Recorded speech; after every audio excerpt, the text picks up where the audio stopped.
All right, good morning, everyone. I should say almost good afternoon. Here at Martinsville Speedway, we've now been joined by Chase Elliott, driver of the number 9 Hendrick Motorsports Chevrolet. We'll go ahead and poll for questions. If you have a question for Chase, raise your hand. We'll work to get a mic to you. And who would like to kick us off? All right, we'll start up front with Bob. Bob Parkhurst, Fox Sports. Last week after the race, you said you were very confident about doing what you need to do this weekend. Why are you so confident? I just feel good about where we're at. I think we've run really well the last 2 weeks. Thought our team was operating at an extremely high level last weekend across the board. So great time to be doing that. I think we're all in a really good place. I'm in a good place with everything. And, just proud of how we've been running. Been right in the thick of it and right in the mix. And, when you're giving yourself those opportunities, I think that why wouldn't you be confident and come into a place that we have been able to run well at before, and even more so leaving two places that we have not run well at historically, and came off two good weekends. So I'm really looking forward to it. Just ready to get going and get to work. All right, we'll take our next question from Jordan, and then we'll go to Jeff. Go ahead, Jordan. Jordan Bianchi, The Athletic. Is there anything you can pull from 2020 when you were in this position, when you came in here kind of in a must-win and then went on to win the championship, that you can use for this weekend? No, not from a car perspective. I think too much has changed, but certainly from a experience standpoint and just having been here before and kind of knowing, where we're at and what we got going on, from a mental standpoint, I guess, just understanding where we're at and what's ahead and how to do that. And I feel good about all those things. We've even the year we won, it was we had been in this position before then too. So I think having a little experience of that certainly is not a bad thing. So, but I truthfully think it's more just about how you're operating right now. What have you done for me lately kind of situation. And fortunately for us, the last, lately has been good. So we just got to keep doing that. All right, Jeff? I don't doubt at all that, you're completely genuine what you're saying with your confidence level and stuff. But that has to be a journey, I'm assuming, right? Like your boy Freddie Freeman this week at the World Series, just showed that on the highest level. And you seem to have that mentality. But I'm guessing it doesn't start that way when you come into the series. So how did you get to this point where you can show up at a pressure-filled moment and be like, I've got this? Just having been in that spot before, we've been fortunate enough to get to the round of 8, a handful of times, and to be in a position, being in a must-win at Martinsville is not necessarily a good thing, right? You would much rather have already punched your ticket or be in a point situation that is not last. That would also be good too. So, there's good and bad that come with having the experience of being where we're at. But we have, and that's the reality. And the reality is that we have to go out here and perform at an extremely high level.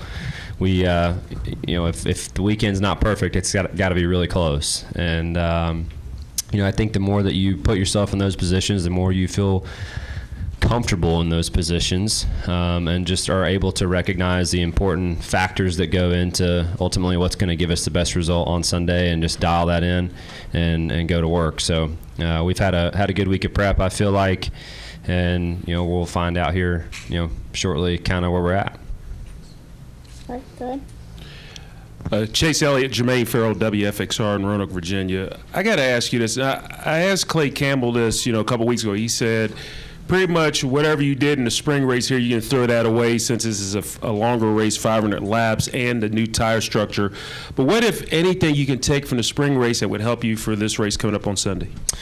Well, I think the tire thing is certainly a question mark for all of us, that no one really knows what to expect until we get practice laps and just see what things feel like. I think the balance is probably a little bit of a guess for everyone off the truck. So just trying to adapt and know just see what reality actually is. You hear about it, and you kind of can see and understand what the tire is and isn't as it's sitting there, from how soft it is, and so on and so forth. But we just got to get some laps and be able to adjust quickly and confidently and get a good game plan for tomorrow. But today's really important. Having a good qualifying effort's a big deal. So, we just gotta get rolling, see where things are at. It's still Martinsville, though, man. It's still, I find it. There's going to be some similarities somewhere. What that is exactly, I don't know, but it's still Martinsville, and this place doesn't really seem to change a whole lot, year to year with the concrete corners and such. So, I have to imagine that there'll be a certain part of the weekend that is, has some historical data that will matter. All right, we're going to come up front to Al, and then we're going to go to John Newby. Yeah, Al Pearson, Motor Week. Do you want to know tomorrow at any point where you are above or below? Do you want somebody telling you you need another spot or you don't, you're okay? Do you want to know? In my position, no. I have no use of that information. It does me no good. We're so far out that it doesn't matter. So, that there's no chance that we're going to be able to points our way through, in a situation like this. So, if I was in a position where points were more crucial, or if we were on the plus side of the cut line right now, then probably I would want to know. But even in that situation, I think you're pretty aware. There's only 8 guys or 7 other guys, so it's pretty easy to kind of keep up yourself and just do some quick math and understand, at least get you close, and go from there. But in our situation in particular this week, that does me no good. Thank you. Yep. All right, John. John Newby, Savage Ventures. So earlier this week, Cliff, Alan, and Rudy, they were talking about how they have some concerns about extra brake wear with the extended practice, and that they've raised these concerns to NASCAR. With your prep work this week, has there been more of a conversation about striking that balance between getting the information you need about the tires and then not destroying your brakes?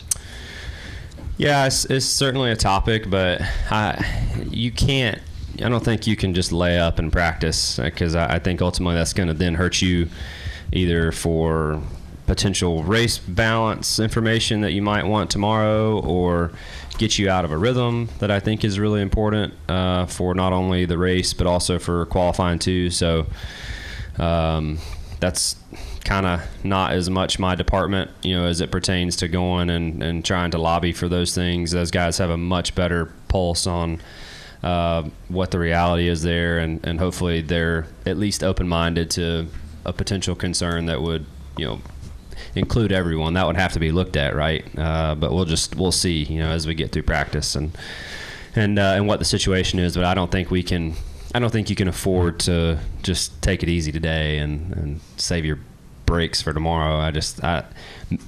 Maybe we all blow the brakes off of it, and somebody that saves their brakes today wins tomorrow. But if they do, boy, that's going to really surprise me. All right, we're going to go Davey, Mark, Kelly, and Dustin. Go ahead, Davey. Davey Siegel with Sirius XM NASCAR Radio. Given your points position, like you said, you got to win.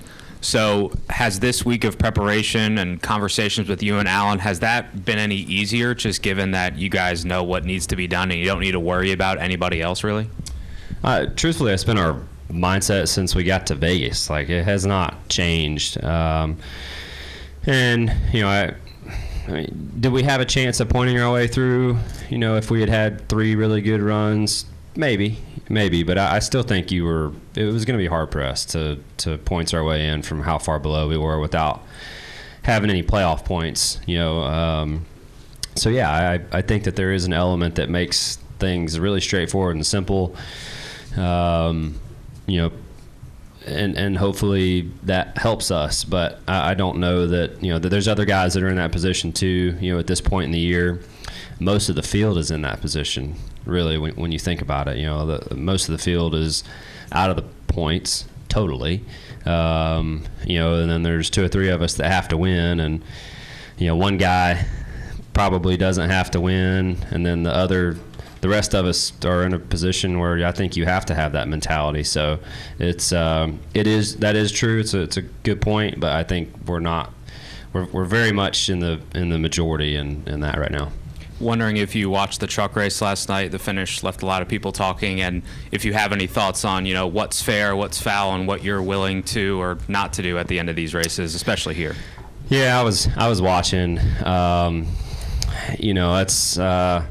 That's really tough. We see this stuff time and time again at this place, and it's I don't love it, but it has become very much normal. It's not that I like that. I'm a big Christian Eckes fan. I think he does a great job. I've enjoyed watching him progress and really be a great competitor. And I can see his side of the fence, and I can also see Taylor's side of the fence, and also Ben's side too. So I get it. I mean, I totally understand. I try to look at things from all the different directions. So I get it. I don't love it. But if you're not out there trying to, odds are if you're not the one taking advantage of things, you're probably going to get taken advantage of. And that's the unfortunate truth of kind of what things have come to in this arena now. Thank you. All right, Mark. Mark Garrow, PRN. Chase, win, lose, or draw in this playoff. Do you enjoy being part of the process, the excitement, the intrigue, the drama, the whole process? Well, it's better to be a part of it than be watching, from the outside. I've been on both sides of the fence. And of course, as a competitor, you're trying to achieve the ultimate prize, and that's to win a championship at the end of the year. And, of course I love that. That certainly is exciting for me and our whole team. There's an element to the playoff format that is, it's crazy and it's wild, and there's parts of it that I don't love, but it's all I've known since I've been here, and I don't really see it changing, and I think for us, we've just really learned to appreciate it and like it and try to enjoy these moments and recognize that we have a great opportunity in front of us to go out there and win these next 2 weeks and have a much better off season than we would if we don't. So I think it's it is what it is in a lot of ways, but yes, I have grown to just enjoy these moments because we have an opportunity more than anything, and that's the only way to win this thing is to enjoy these spots. All right, Kelly, and then Dustin. Kelly Crandall, Racer.com. Chase, you and I spoke earlier this year, and you talked about how when it comes to performance, you felt like it started to dip in the end of 22, carried over to 23, plus your injury. As this year comes to a close, is this team back to, I don't want to say back, but are you back to maybe like a baseline of where you should be with the capability now of getting stronger, if that makes sense? Yeah, I think the last 2 weeks have been probably as good as we've been in this car, particularly since the end of 22 for sure. We fired off really well, as you mentioned, and then got behind, and there's been some peaks, and unfortunately there's been more valleys than there have been peaks, but there have been some good days mixed in there too, just not on a consistent basis, and particularly at some of the tracks that we've been to in the last 2 weeks, and that was what I was alluding to earlier, and I think that's why I'm really proud of our team in a lot of ways, and excited for the weekend, and just excited for where we're at, because Vegas has been horrendous. I mean, like horrendous, and so has Homestead. For really about 2 years plus, maybe 3 years. On both of those places. So to go and to have the type of speed we had the last couple weeks, I think that's great, and I think that's something that we have to. While we didn't get the result that you want, I think you have to enjoy that, because, man, there's been some bad days over the last few years at those tracks in particular. So to stick together and continue to work and push and find a way to make the places that have been a struggle better, I think those are the signs that you want to see out of a team, and that is the type of mentality and effort that it gives me a lot of energy for the weekend. And while this is nothing like Vegas or nothing like Phoenix, but our pit stops were great last weekend. I thought Alan called a great race. So all the components that you need to make a run are sitting right there. So we just got to go get it. On an unrelated note, real quick, what did you end up doing with your championship trophy? It's currently still at the Georgia Racing Hall of Fame. It's been there since we won. I never went and got it, so it's still sitting over there. As far as I know, I haven't been in there in a little bit, but I'm fairly certain somebody would told me if it was gone at this juncture. So I probably should swing through and pick it up one day, but I just hadn't got around to that yet. All right, go ahead, Dustin. Dustin Long, NBC Sports. What is the difference in what you're able to do in the car with it as good as it is now compared to when it wasn't the 100% max, and what was that forcing you that you couldn't do things in the car? I'm not sure I'm really following. What do you, with the car, you're saying things have been better the last couple of weeks, and you guys have certainly made the progression. So what has that allowed you as a driver to do more in terms of feeling more comfortable in the car? What does that allow? How does that allow you to excel as opposed to when the car's at 85, 95%?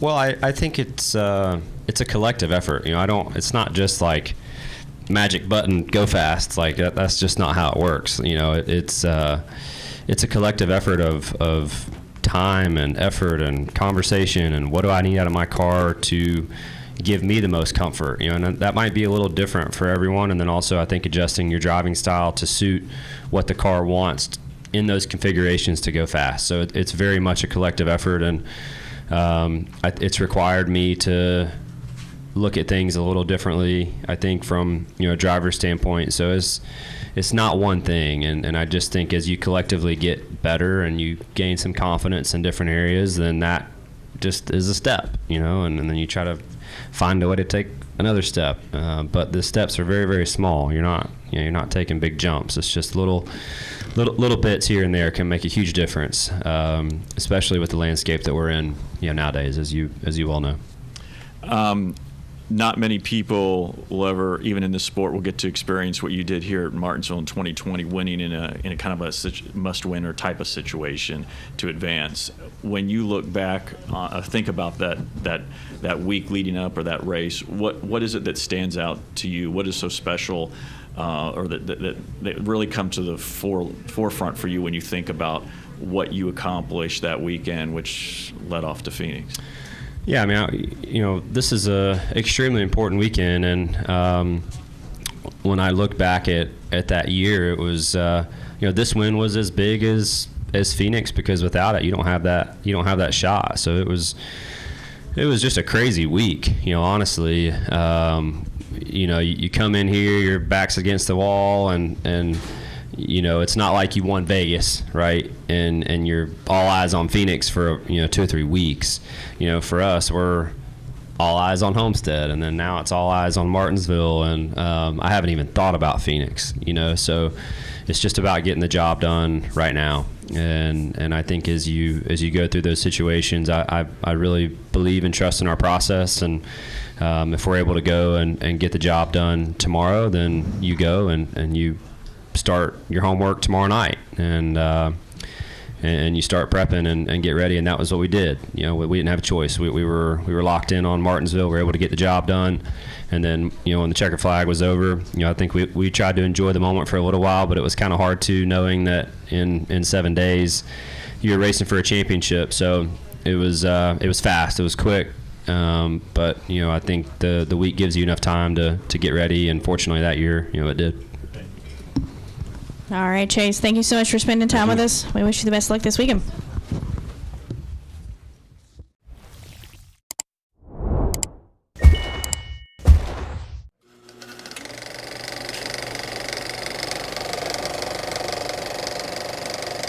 All right, there's the checkered flag. Great job, driver.